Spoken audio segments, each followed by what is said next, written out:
Right. In my opinion, judges should be happy to see cameras being used everywhere because cameras are really, they may have been perceived to be a threat early in the 2000s, starting with Rodney King, but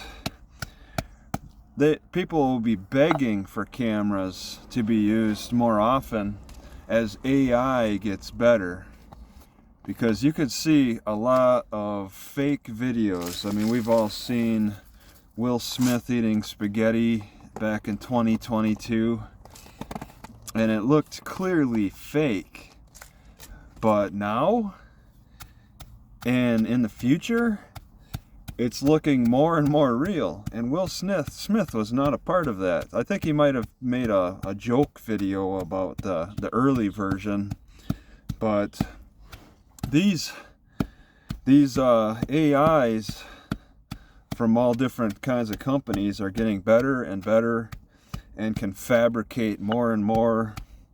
I used AI to write several motions now that I just have AI write and submit and let the judge and prosecutor fight the AI. Okay, I don't need to be the most eloquent of speakers, eloquent of writers, because AI cleans up my language. AI cleans up my language, and for other people, it's cleaning up video. You can add things, take things out, make things look completely different.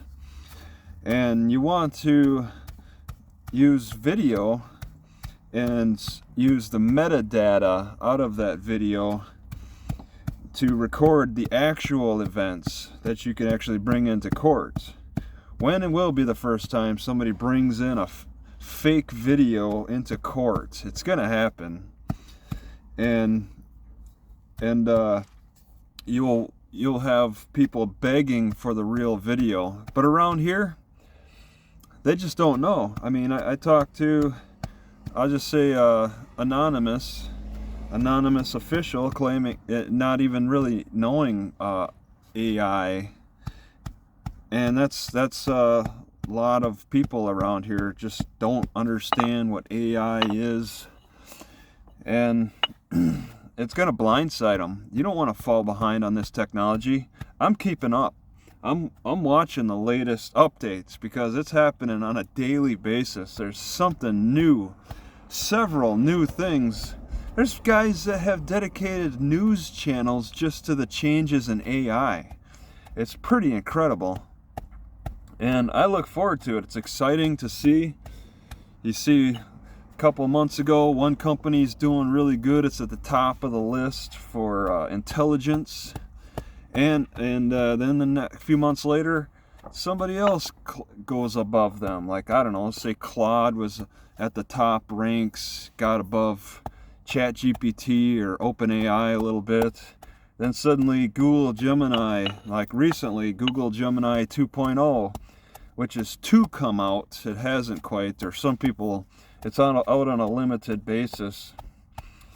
And just listening to Sam Altman, the head of the OpenAI or ChatGPT, he says that there's an abundance of intelligence out there. That's incredible to hear. When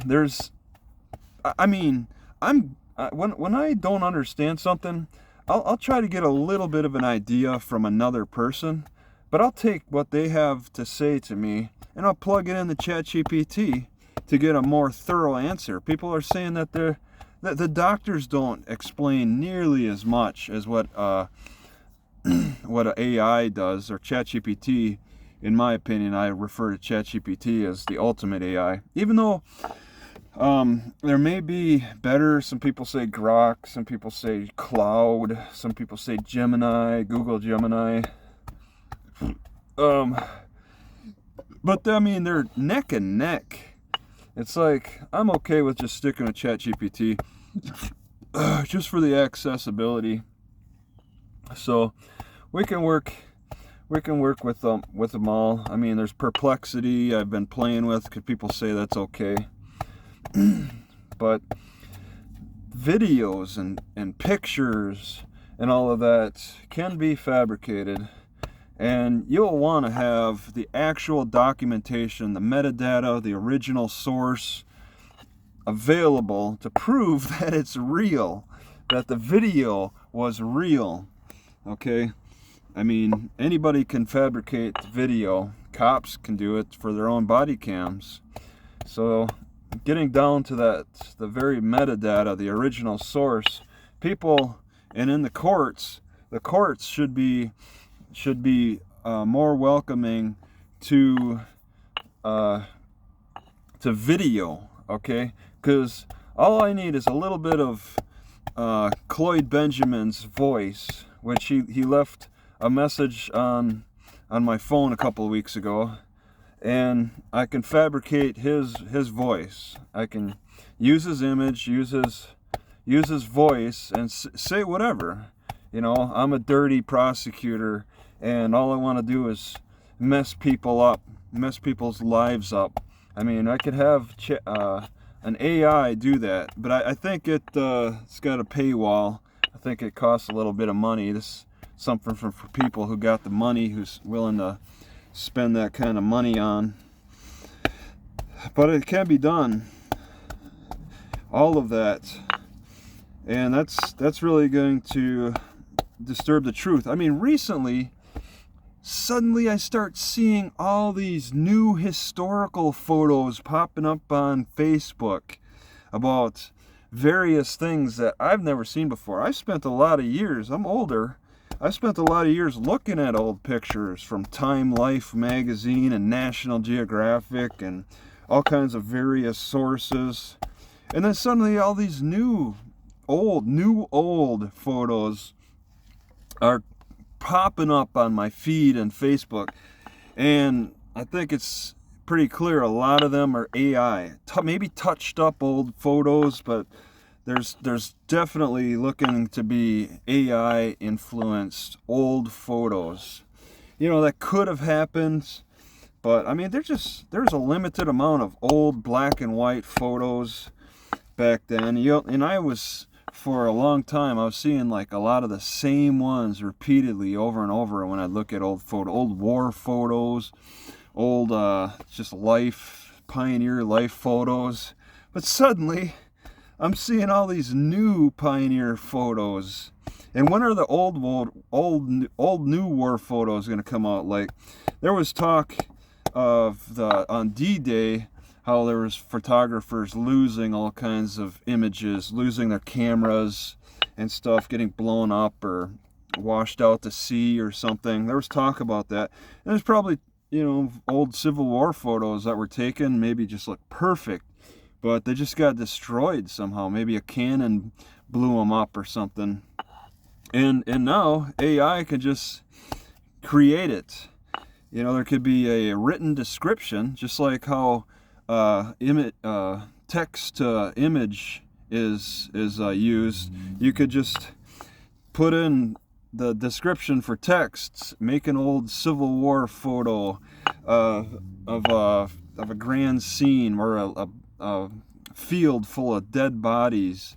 I've seen a lot of the same ones over and over again, but I have a feeling with AI I'm going to be seeing a whole bunch of new videos. A total reconstruction of history is in the works right now, and people seem to be digging it. I've read comments and stuff, and people seem to be digging it. I'm questioning it now. All these new old photos I'm seeing, and this is stuff, I mean, that people are accepting. I find it entertaining, but because I'm a little older and I've looked at a lot of old photos, the originals and whatever, because I like looking at photos, I think that there's a lot of suspicious stuff being put in, and it's just going to keep ramping up more and more.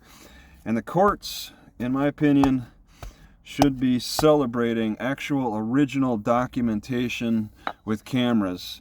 Why fight it? Why fight cameras from the courtroom? There's actually some judges who are welcoming it, like, you know, Judge Fleischer, I think it's Fleischer, out of Harris County, Texas, with his videos and his bow tie. I mean, I appreciate him showing his original videos, and I don't know why more court systems don't bring more transparency. I mean, that's what I think is a big political point, especially with Judge Barber, my judge coming. He's got an election coming up.